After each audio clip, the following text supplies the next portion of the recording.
मुख्यमंत्री योगी आदित्यनाथ के अचानक दिल्ली दौरे ने यूपी को लेकर सस्पेंस बढ़ा दिया है। सीएम योगी ने दिल्ली का चक्कर तब लगाया है जब बीजेपी के नए अध्यक्ष को लेकर बड़ी चर्चाएं चल रही हैं। उत्तर प्रदेश में बीजेपी के प्रदेश अध्यक्ष को लेकर भी खूब चर्चा है। यूपी में कैबिनेट विस्तार होने के बारे में भी बातें हो रही हैं और इसलिए लोग ये कयास लगा रहे हैं कि सीएम योगी के दिल्ली दौरे में इन सब बातों पर चर्चा हो सकती है। खासतौर पर यूपी में बीजेपी के नए अध्यक्ष को लेकर, क्योंकि पिछले कुछ अरसे में कई राज्यों में बीजेपी ने धड़ाधड़ अपने नए प्रदेश अध्यक्ष चुन लिए, लेकिन यूपी में बीजेपी का नया प्रदेश अध्यक्ष जो है वो अब तक चुना नहीं जा सका।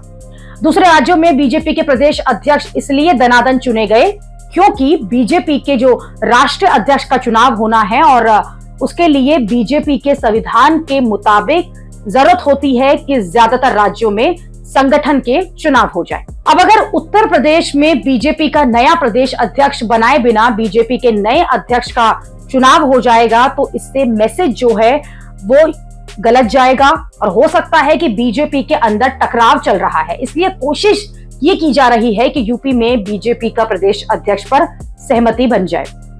अटकलें लगाई जा रही हैं कि केशव मौर्य जो हैं वो यूपी बीजेपी के अध्यक्ष की रेस में सबसे आगे हैं। लेकिन सवाल ये है कि क्या केशव मौर्य का नाम सीएम योगी को स्वीकार होगा? यूपी में सरकार और संगठन में फेरबदल की चर्चाओं के बीच सीएम योगी का वर्चस्व कैसा रहता है, ये आने वाला वक्त बताएगा। लेकिन अभी तो एक बैठक पर अटकलें लगने लगती हैं। जैसे कि देखिए कि कुछ दिन पहले केशव मौर्य की अमित शाह से मुलाकात हुई, वो भी दिल्ली में। इसके बाद यूपी के डिप्टी सीएम ब्रजेश पाठक अमित शाह से मिलने पहुंच गए।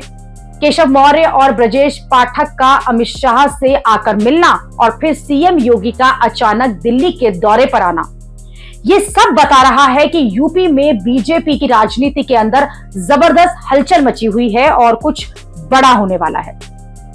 बीजेपी के नए अध्यक्ष को लेकर भी यह दावा किया जा रहा है कि संघ और बीजेपी के बीच रस्साकशी चल रही है और इसी रस्साकशी में ना यूपी का बीजेपी अध्यक्ष तय हो रहा है और ना ही बीजेपी का नया राष्ट्रीय अध्यक्ष बन पा रहा है। यूपी के बाद बात की जाए तो यूपी के बारे में ये कहा जा रहा है कि यहाँ अपनी अपनी पसंद के चेहरे को अध्यक्ष बनाने का टकराव है। 2024 के चुनाव में यूपी में बीजेपी का बड़ा झटका लगा था और सिर्फ 33 सीटें जो हैं वो बीजेपी को मिली थी।